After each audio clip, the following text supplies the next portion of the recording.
পোশাক মোবারক, ঘাম মোবারক, চুল মোবারক, জুতা মোবারক, আল্লাহ রাসূলের পাঞ্জাবি মোবারক। একজন আল্লাহ রাসূল সাল্লাল্লাহু আলাইহি ওয়াসাল্লাম বিদায় হওয়ার সময় একজনকে বললেন, আমার সাহাবীগণ তোমরা আমার কাছে আসো, আমি তো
সবচেয়ে বেশি আমার আল্লাহ। কি বলে? আল্লাহ। আল্লাহ নিজে দাওয়াত করে নিয়েছেন। আল্লাহ নিজে নবী কিন্তু দাওয়াত সাথে দেন না, আল্লাহ নিজে কথা বলে সাউন্ড একটু কম করছে, কমাই দেব আল্লাহ দাওয়াত করছে। আল্লাহ করছে দাওয়াত করছে। আমাদের একটু সবাই বলতে পারবেন তো ইনশাআল্লাহ? পারবো না? আমার ছেলে বলবে পারবো না? হ্যাঁ সবাই দিকে দিকে হাসি, লোকে লোকে খুশি, চলছে নবীজি মেরাজে, আল্লাহ তাআলার দাওয়াতে সবাই দিকে দিকে হাসি, লোকে লোকে চলছে নবীজি মেরাজে, আল্লাহ তাআলার দাওয়াতে সাজিয়েছে আসমান, আসিবে মেহমান। সুবহানাল্লাহ বলো, সাজিয়েছে আসমান, আসিবে মেহমান, দুলক ফুলক ছাড়িয়ে চলেছে নবীজি। হচ্ছে না? চলেছে নবীজি সাজিয়েছে আসমান, আসিবে মেহমান, সাজিয়েছে আসমান, আসিবে মেহমান, দুলক ফুলক ছাড়িয়ে চলেছে নবীজি মেরাজে। আরেকটা বলতে হবে, আমি যখন আপনাদের এলাকায় ছিলাম তখন দাড়ি কাটা ছিল, কানে পাওয়ার বেশি ছিল, কণ্ঠে আওয়াজ বেশি ছিল। এখন দাড়ি পেকেছে, কানে আওয়াজ কমেছে, কণ্ঠে আওয়াজ কমেছে। অতএব ক্ষেত্রে আপনারা বেশি, আমি কম। আমি কম, আপনারা বেশি। আপনার আওয়াজ জোরে হাঁটতে হবে। সবাই একটু চোখ বন্ধ করে মুখে হাত রেখে একবার আল্লাহ আরে দিদিন আল্লাহ, ওরা তার হাত করে বলি রাসূলুল্লাহ, ওরা দুই হাত করে বলি হাবিবাল্লাহ। আল্লাহ কবুল করুন, আমিন। আল্লাহ রাসূল মেরাজে গেছেন, মেরাজে গেছেন না? গেছেন। 10 মিনিট খুব খেয়াল, মেরাজে গেছেন। প্রথম আসমান থেকে শুরু করে আমি প্রথম আসমানে যখন গেলেন, জিবরাইল আমিন আকাশের দরজায় নক করলেন। জিবরাইল আমিন আকাশের দরজায় নক করার পরে আকাশের ফেরেশতারা বলে কে? জিবরাইল পরিচয় করে দিলেন, হুয়া হাবিবুল্লাহ। হুয়া হাবিবুল্লাহ অর্থ আল্লাহর বন্ধু, অর্থ আল্লাহর বন্ধু। দামি না বলেন? দামি। ছোট না বড়? বড়। ইব্রাহিম খলিলুল্লাহ, আদম সফিউল্লাহ, ঈসা রূহুল্লাহ, মুহাম্মাদুর রাসূলুল্লাহ। বিসমিল্লাহির রাহমানির রাহিম।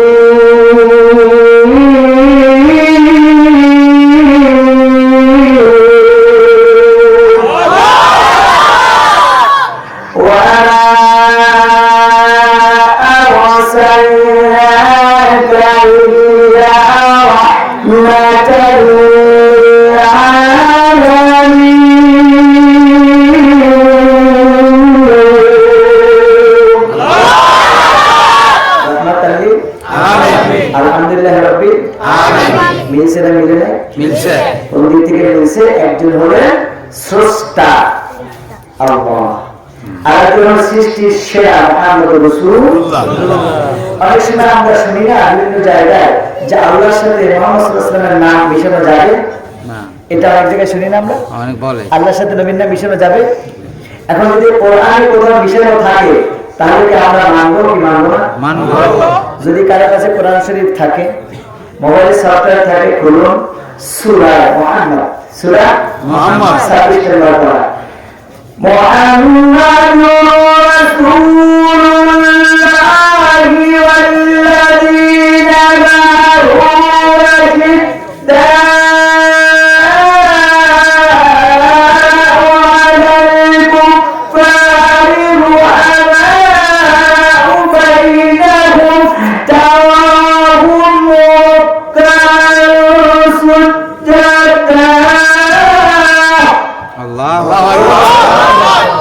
কে বলছেন?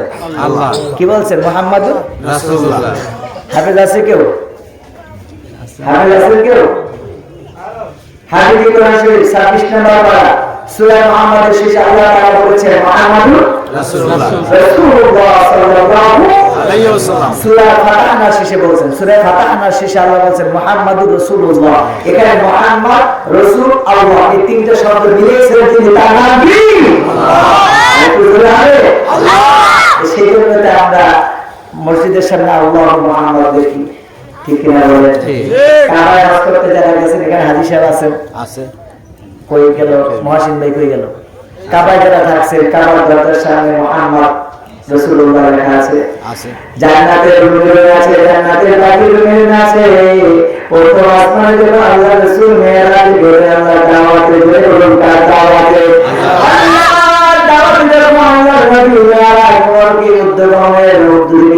চলতে শুরু করলেন, চলতে চলতে যখন প্রথম আসমানে গেলেন, জিবরাইল ডাক দিয়ে বলল, আকাশের ফেরেশতারা, তোমরা কি জানো আজকে এখানে কাকে নিয়ে এসেছি?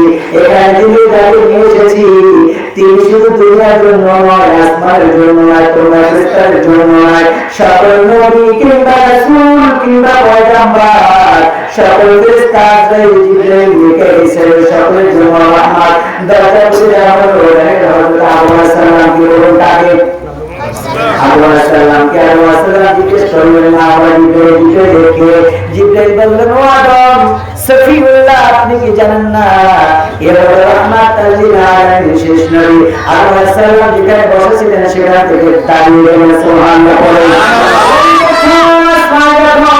মুহাম্মাদের সাথে দেখা হয়, প্রথম আসমানে দেখা সাথে সাথে হযরত আবু সালাম দাঁড়িয়ে দাঁড়িয়ে আমার নবীকে সালাম দিতে করেছে। বন্ধুরা আমার, বাবারা আমার, সূরা ইয়াসিন পড়ছেন যারা যারা তারা জানেন ইয়াসিন ওয়াল কোরআনিল হাকিম ইন্নাকা লামিনাল মুরসালিন। এই ইয়াসিন সূরা আল্লাহ তাআলা নাযিল করেছেন। এই ইয়াসিন সূরার মধ্যে ইন্নাকা লামিনাল মুরসালিন আল্লাহ তাআলা এখানে নবীকে কারে সম্বোধন করেছেন, একক শব্দ সম্বোধন করেছেন। আল্লাহ রাব্বুল আলামিন মেরাজের জন্য বাইরে সূরা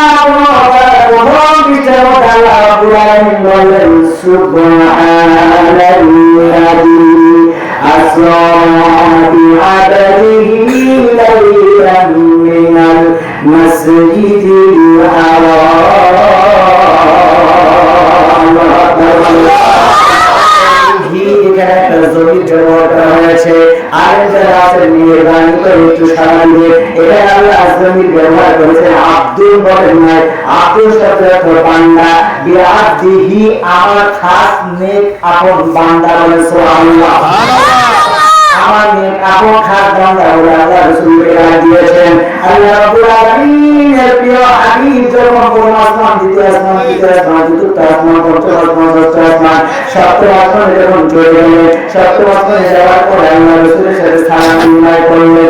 আল্লাহ রাসূল আল্লাহকে হাদিয়া দিলেন, বন্ধু বন্ধুর বাসায় গেছে, দিলেন হাদিয়া, হাদিয়া নিয়ে আসছেন বন্ধু বন্ধুর জন্য সুবহানাল্লাহ বলেন। বন্ধুর জন্য হাদিয়া নিয়ে আসছেন, যখন আল্লাহ আরশে আজিমের কাছে যাবে আল্লাহ তাআলা নবী সাল্লাল্লাহু আলাইহি ওয়াসাল্লাম জুতা মোবারক খোলার জন্য চেষ্টা করলেন।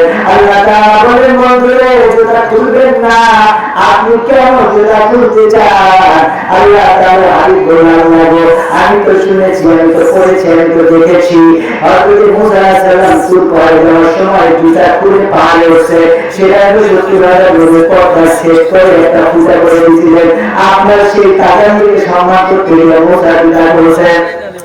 আল্লাহ বলেন, হাবিব মুসা জুতা খুলেছে, তাতে মুসা সম্মান পেয়েছে, আর আপনি আপনার জুতা পায়ে দিয়ে আপনার বন্ধু আল্লাহর সাথে দেখা করবেন, তাতে আল্লাহ সেই সম্মান গুণে দিয়ে যায়।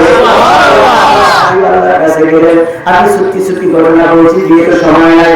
আল্লাহ তাআলা আল্লাহর কাছে গেলেন, বলেন আত্তাহিয়াতু, আমরা নামাজের মধ্যে পড়ি, কোথায় পড়ি? নামাজের মধ্যে পড়ি আত্তাহিয়াতু লিল্লাহি ওয়াস সালাওয়াতু ওয়াত তাইয়্যিবাত। নবী আল্লাহ তাআলাকে প্রশংসা করলেন, এই বাক্যগুলো দিলেন, এই প্রশংসার বাক্যগুলো আল্লাহ তাআলার কাছে হাজির করে দিলেন। আল্লাহ তাআলা বলেন, আসসালামু আলাইকা, কি বললেন? খুব খেয়াল করবেন আমার ভাইয়েরা, বাবারা, খুব খেয়াল করবেন আমার ভাইয়েরা। আমি এখানে যখন এসেছি আপনাদেরকে সালাম দিয়েছি, আসসালামু আলাইকুম ওয়া রাহমাতুল্লাহ বলছি, কি বলি নাই? আমি সালাম দিয়েছি আসসালামু আলাইকুম, কি দিয়েছি? ওয়া আলাইকুম। এখানে বহুবচন ব্যবহার করেছি কারণ এখানে অনেক লোক আছে। এক, দুই নাম্বার হলো আপনার সাথে আমার সাথে দুইজন ফেরেশতা আছে, আমরা বহুবচন, আমরা এক বচন নয়। আমাদের মতো আমার দয়ালু নবী না, আমাদের মতো আমার দয়ালু নবী না। তিন নাম্বার তারা প্রথম পৃষ্ঠা আল্লাহ তাআলা বলেন, তিলকা রুসুল মাকারনা বা'দহুম, আমি রাসূলদের মধ্যে একজন সম্মান বাড়িয়ে দিয়েছি। সুবহানাল্লাহ। আল্লাহ তাআলা তো রাসূলের সম্মান বাড়িয়ে দিয়েছেন। ও ভাই, তুমি আমাকে আমার মতো মানুষ বলতে চাই, তুমি আমাকে আমার মতো নবী বলতে চাই। নবীকে আমার মতো না, আমার ঘাম থেকে দুর্গন্ধ আসে, নবীর ঘাম দিয়ে খেয়েছে সেই জায়গাটা হয়েছে। সুবহানাল্লাহ। এখন একজন দাসী রাতের বেলা পানি তৃষ্ণায় ছটফট করতেছে, একটু পানি খাবে, একটু পানি খাওয়ার জন্য যখন তিনি করতে শুরু করলেন, দেখলেন রাসূলুল্লাহর ঘরে একটা পেয়ালার মধ্যে একটু প্রসাদ মোবারক কি দিলেন। ও তো বুঝতে পারে না প্রসাদ তৃষ্ণা ছাড়া, তৃষ্ণা চোখে পানি তো খেয়ে নিলে। আল্লাহ রাসূল সাল্লাল্লাহু আলাইহি ওয়াসাল্লাম বললেন, ওরা তো জিজ্ঞেস করলেন, আমার দাসী এই ঘরে তোমার মধ্যে একটু প্রসাদ ছিল, প্রসাদ তুলে দিয়েছো? বলে, ইয়া রাসূলুল্লাহ, আপনি কি বলেন এটা প্রসাদ? বলে, কেন, তুমি কি জানো না এটা প্রসাদ? বলেছি, আমার প্রসাদ তুলো কোথায়? আল্লাহ রাসূল সাল্লাল্লাহু আলাইহি ওয়াসাল্লামের প্রশ্নের উত্তর দিয়ে বলে, ইয়া রাসূলুল্লাহ, ইয়া হাবিবাল্লাহ, গভীর রাতে আমার তৃষ্ণা পেয়েছে, আমি পানি কোথাও খুঁজে পাই নাই। ইয়া রাসূলুল্লাহ, আমি তৃষ্ণায় সাফর করতেছিলাম, ও নবীজি, আমি পানি তৃষ্ণায় কোথাও পানি না পেয়ে ওই পানিটুকু আমি খেয়ে ফেলেছি। আল্লাহ কসম করে বলি, ইয়া রাসূলুল্লাহ, ইয়া হাবিবাল্লাহ, দুনিয়ায় এত মজার স্বাদের পানি খাইলাম, গত রাতে আমি এই পানিটুকু পান করেছি, এত মিষ্টি, এত ভালো, এত পবিত্র, এত সুন্দর, এত সুগ্রাণওয়ালা পানি আগে আমার জীবনে আর কোথাও পাই না। সুবহানাল্লাহ, আলহামদুলিল্লাহ, লা ইলাহা ইল্লাল্লাহ। আল্লাহ রাসূল সাহাবায়ে-কেরামকে বললেন, আমার সাহাবায়ে-কেরাম, তোমরা শোনো, তোমরা চেয়ে দেখো, এই ব্যক্তির দিকে তাকাও, এই মহিলার দিকে তাকাও। এই মহিলা দুনিয়ার মধ্যে আমার একজন মহিলা, এই মহিলা হলো জান্নাতি। এই মহিলার পেট থেকে যদি সন্তান আসে তাও জান্নাতি। বলো সুবহানাল্লাহ। নবীকে সাহাবায়ে খাওয়ার কারণে, নবীকে সাহাবায়ে খাওয়ার কারণে একজন মানুষ জান্নাতি হতে পারে। ও দুনিয়ার মধ্যে আমার বিলালেন, তোমাকে জিজ্ঞেস করি, তোমার আমার প্রস্তাব কি খাইব না? খাইব যদি মায়ের গোলাম হয়ে থাকো, মায়ের দুধ খাও, আমার হাদিসটাকে ভালো তোমরা চেষ্টা করে দেখাইও। আল্লাহ রাসূল সাল্লাল্লাহু আলাইহি ওয়াসাল্লাম প্রস্তাব মোবারক, ঘাম মোবারক, চুল মোবারক, জুতা মোবারক, আল্লাহ রাসূলের পাঞ্জাবি মোবারক। একজন আল্লাহ রাসূল সাল্লাল্লাহু আলাইহি ওয়াসাল্লাম বিদায় হওয়ার সময় একজনকে বললেন, আমার সাহাবায়ে তোমরা আমার কাছে আসো, আমি তো তোমাদের থেকে চলে যাবো অনেক দূরে। সাহাবায়ে মহব্বত সুবহানাল্লাহ কান্না শুরু করে দিলেন, বললেন, আমি তো দুনিয়া থেকে চলে যাব, তোমাদের কাছে আমি আজকে একটি জিনিস বলতে চাই, তোমরা আমার কাছে কেউ দেয়া পাওয়া থাকলে মেহরবানি করে একটু বলো, আমি তোমাদের সব দেয়া দিতে চাই। একজন সাহাবী দূর থেকে হাজার লাভবাহিক সাহাবী, ইয়া রাসূলুল্লাহ, ইয়া রাসূলুল্লাহ, ইয়া হাবিবাল্লাহ, আমার একটা দেয়া পাওয়া আপনার সাথে আছে। সকল সাহাবী আবু বকর ওমর তো খেপে গেলেন, ওমরের চোখ লাল হয়ে গেল।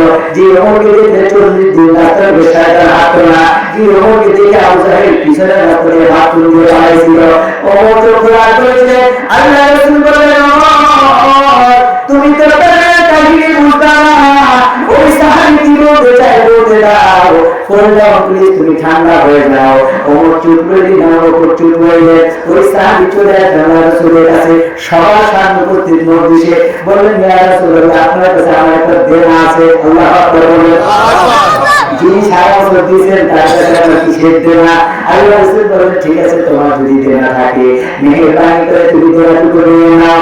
আল্লাহ রাসূলকে বললেন, ইয়া রাসূলুল্লাহ, আমি একদিন রাস্তার পাশে বসা ছিলাম, আপনি আমার গায়ের মধ্যে একটা খোঁচা দিয়েছিলেন, ওই খোঁচাটা প্রতিশোধ আমি নিতে চাই। আল্লাহু আকবার বলেন।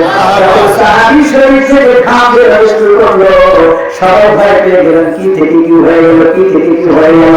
যখন এটা শুরু করলো, আল্লাহ রাসূল বললেন, সাহাবীরা তোমরা একটু চুপ থাকো, তোমরা কথা বলো না, তোমরা বুঝবে না, প্রেমের নিদর্শন তোমরা বুঝবে না। সুবহানাল্লাহ বলেন। দেখে মন ভরে না, দেখে মন ভরে না, দিদার দাও গোসারে মদিনা, দিদার দাও গোসারে মদিনা। কাছে আসলেন, বললেন, ইয়া রাসূলুল্লাহ, আপনি আমাকে রাস্তার পাশেই বসা ছিলাম, আমার মন খারাপ ছিল, আপনি একটা লাঠি দিয়ে আমাকে গুতা দিয়েছেন। ইয়া রাসূলুল্লাহ, ওই মুহূর্তে আমি খালি গায়ে ছিলাম, আপনার জামা খুলে। আল্লাহু আকবার বলেন। সাহাবীরা সহ্য করতে পারছেন না, এটা কেমন কথা? হুজুর কি জামা খুলতে বলে, ইয়া রাসূলুল্লাহ, আপনার গেঞ্জি আছে, আমার গেঞ্জি ছিল না। রাসূলুল্লাহ গেঞ্জি খুললেন। এরপরে সাহাবী আল্লাহ রাসূল সাল্লাল্লাহু আলাইহি ওয়াসাল্লাম এই জায়গার মধ্যে নিজের ঠোঁট মোড়া করে একটু বললেন। আল্লাহ রাসূল সাল্লাল্লাহু আলাইহি ওয়াসাল্লাম ঠোঁট মোড়া করে সাহাবী কি বললেন, তার পিঠের মধ্যে সুমা শেষে আল্লাহ রাসূলকে বললেন, ইয়া রাসূলুল্লাহ, ইয়া হাবিবাল্লাহ, আমার প্রতিশোধ হয়ে গেছে। ইয়া রাসূলুল্লাহ, আমি শুনেছি আপনাকে যদি কেউ ঈমানের সাথে দেখে সে জান্নাতি হবে, আর যদি কেউ ঈমানের সাথে আপনাকে মহব্বত করে, আপনার শরীরের সাথে কারো শরীর লাগে, ওই শরীর তো জাহান্নামে যেতে পারে না। ইয়া রাসূলুল্লাহ, আমি চেয়েছি আমার ঠোঁট আপনার পিঠ বহরের মধ্যে একটু লাগবে, যেখানে কোনো পর্দা থাকতে আমি দিব না। এটা নাম রাসূলুল্লাহর ভালোবাসা, এটা নাম রাসূলুল্লাহর প্রেম। আল্লাহ রাসূল মোহরের নবুয়তের জন্য খুব খেয়াল রাখবেন, আমরা করে গেছিলাম আপনার ইউটিউবে। আল্লাহ রাসূল মোহরের নবুয়তের যে একটা সিল ছিল, যেটার মধ্যে বর্তমান চেয়ারম্যানরা সিল মারে, এমপি সিল মারে, এমন একটা নবুয়তের সিল ছিল। সিলতে ছিল হাতের আংটি। আল্লাহ রাসূল যাও, তুমি আমার আংটিটার মধ্যে একটু সিল মেরে নিয়ে আসো। কি সিল মারবে রাসূলুল্লাহ? বললেন, আংটিটার মধ্যে আল্লাহর নাম লিখে আনো। কার নাম? আল্লাহ। আর কার নাম? আল্লাহ। হৃদয়ে আছে আল্লাহর ভয়, তারা ভুলে যায় না। যাদের হৃদয়ে আছে আল্লাহর ভয়, তারা পথ ভুলে যায় না। আল্লাহর প্রেম ছাড়া দুনিয়ায় কারো কাছে কোনো কিছু চাই না। আল্লাহর প্রেম ছাড়া দুনিয়ায় কারো কাছে কোনো কিছু চাই না। রাতে আমি যারা আছে যে রাতে দু চোখে শ্রুতি নদী যেন বয়, চলো না খাঁচানি যত আসো, পিছনে ফিরে ওঠা চায় না। আল্লাহর প্রেম ছাড়া দুনিয়ায় কারো কাছে কোনো কিছু চায় না। যাদের হৃদয়ে আছে আল্লাহর ভয়, তারা পথ ভুলে যায় না। সুবহানাল্লাহ আমার সময় হয়ে গেছে আল্লাহ আলী সাল্লাল্লাহু আলাইহি ওয়াসাল্লাম শুধু আল্লাহর নাম নিতে বললেন আল্লাহ নবী সাহাবী হযরতে আবু বকর রাদিয়াল্লাহু তাআলা মুহাব্বতের সাথে বললেন ও সর্বদা একটা কাজ করো এই আংটিটার মধ্যে আল্লাহর নাম লিখে সাথে আল্লাহ নবীর নাম মুহাম্মদ লিখে দাও মুহাম্মদ লিখে দিল আল্লাহ তাআলা পাঠালেন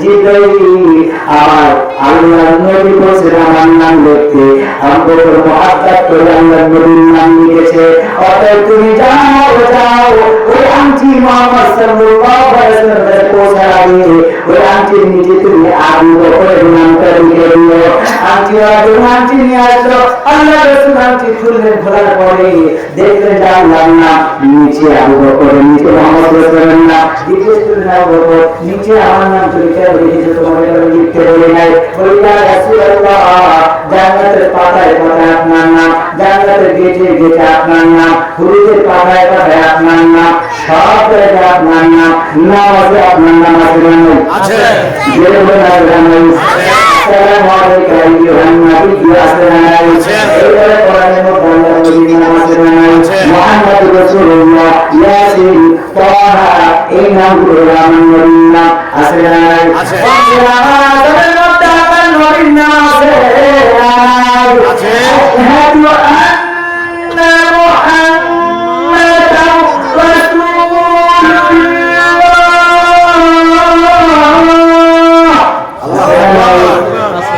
নবীর নাম আছে কোরআনে নবীর নাম হাদিসে নবীর নাম প্রত্যেকটা হাদিসের শুরুতে قال رسول الله صلى الله عليه وسلم قال رسول الله صلى الله عليه وسلم প্রত্যেকটা হাদিসের শুরুতে নবীর নাম আছে না নাই ওকে ইয়া রাসূলুল্লাহ আল্লাহ নামের বদলে আপনার নাম আমি লিখতে বলছি আমার জ্ঞান হয়েছে কিনা আমাকে মাফ করবেন আল্লাহ রাসূল নিজকে হাসি দিলেন বুঝলাম আমার নাম লিখেছ কিন্তু তোমার নাম অবকর কি লিখেছে আল্লাহ বলেন জিব্রাইল যাও আমার বন্ধু টাইমে করে দাও জি আবু বকর আল্লাহ নবীর মেরাজ আল্লাহ নবীর জন্য আল্লাহ নবী যে সফরে যাবে মক্কা এবং মদিনা যাবে সেজন্য আল্লাহ নবী যে ভাবটা করতেছিল মাসের পর মাস দিনের পর দিন যে আবু বকর অনেক ত্যাগ তিতিক্ষা করেছে ওই আবু বকর আল্লাহ নামে নিচে মুহাম্মদের নাম লিখেছে আমি আল্লাহ এত ভালো লেগেছে আর আল্লাহ রাব্বুল আলামিন জিব্রাইলের মাধ্যমে আমি সেখানে আমার বন্ধু আল্লাহ হাবিবের বন্ধু আবু বকরের নাম লিখে দিলাম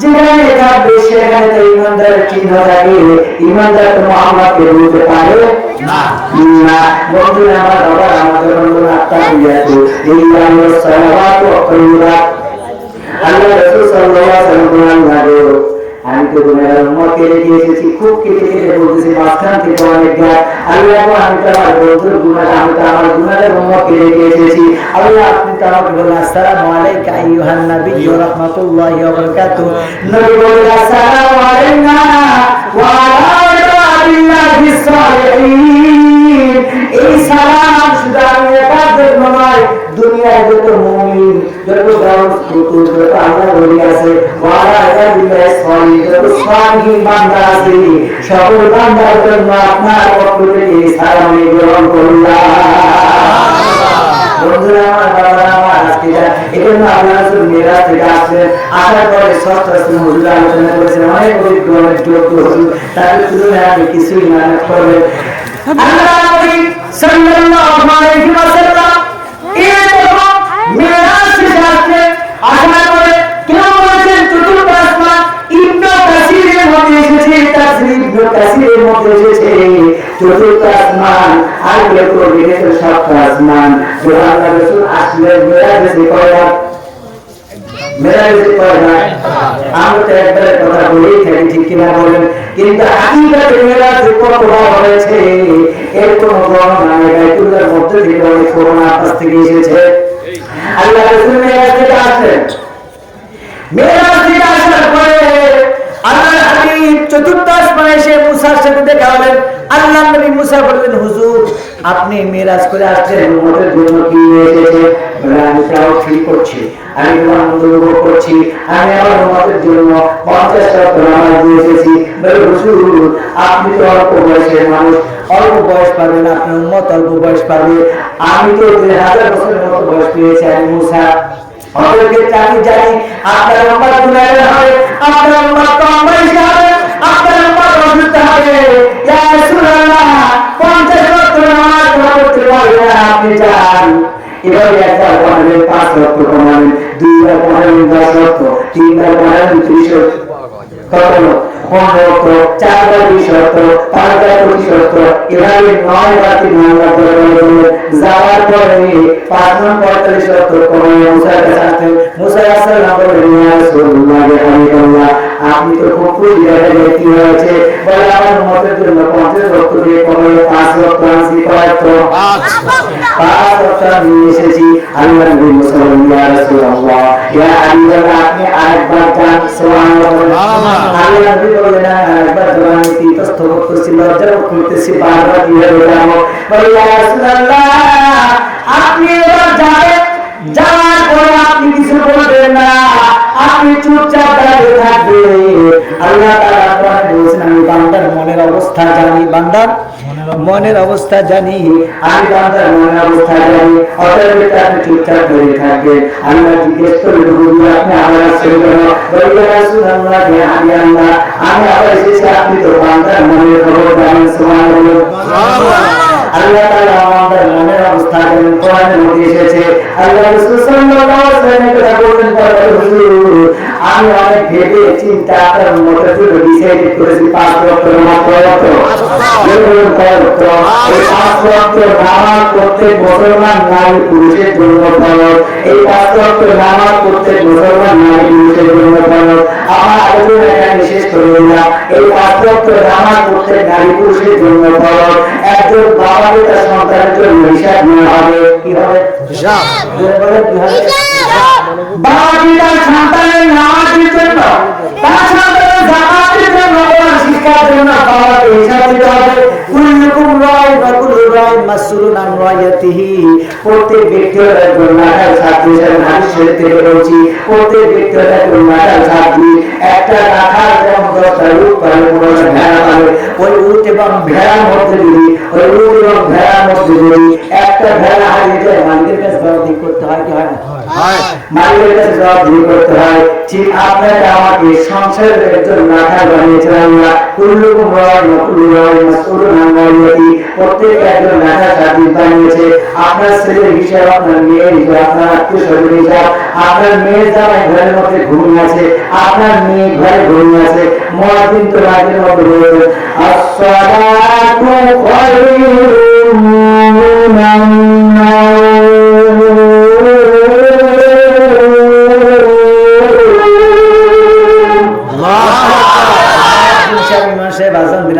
খায়রুম মিনান নাওম। আপনার মেয়ের জামাই ঘুমিয়ে রইল, আপনার স্ত্রী ঘুমিয়ে রইল, আপনি ঘুমিয়ে রইলেন। এই জবাবটা কিয়ামতের ময়দানে আপনাকে দিতে হবে। দুইজন হুজুর আছে, যদি ভুল করে আমার বিচার হবে। আল্লাহর নবী অসংখ্য হাদিস থেকে একটা হাদিস শোনালাম, কুল্লুকুম রাইন ওয়া কুল্লু রাইন মাসউলুন আন রাইয়াতিহি, কামা ক্বালা আলাইহিস সালাতু ওয়াস সালাম। বলেছেন এই 5 ওয়াক্ত নামাজ পড়তে হবে। ইয়া রাসূলুল্লাহ ইয়া হাবিবাল্লাহ আপনি তো 35 ওয়াক্ত পড়ায় নিলেন, আবার এসেছেন কেন? আমি বলেছি ইয়া রাসূলুল্লাহ ও নবী আপনাকে মহব্বত করে, আল্লাহ তাওহীদ ওয়া আপনার রিসালাতের উপর বিশ্বাস করে, যদি কোনো বান্দা 5 ওয়াক্ত নামাজ পড়ে, ফজর পড়লে দিব 10, জোহর পড়লে দিব 20, আসর পড়লে দিব 30, মাগরিব পড়লে দিব 40, ইশা পড়লে দিব 50। 5 ওয়াক্ত নামাজ বান্দা পড়ার সাথে সাথে ওই বান্দা আমল নামাজ করতে আল্লাহ পুরো 50 ওয়াক্ত নামাজের সওয়াব দিয়ে দিবেন। আল্লাহ রিসালাত আহলে সুন্নাত ওয়াল জামাত। আমি দেরি করে এসেছি, আমি মাপ চাই, আলোচনা করতে পারবো না, সময় দিয়ে দিয়েছে আমার, তোমরা সময় আছে। আসলে আপনারা ঘুমাবেন, ফজরের নামাজ পড়তে হবে। যেমন 100 মাহফিলের সময় করতে ফজরের নামাজ, 100 মাহফিলের সময় ফজরের নামাজ, 100 মাহফিলের সময় আসরের নামাজ। রাত্রে বেশি গভীর করার জন্য আমি আপনাদের কাছে ক্ষমা চাচ্ছি।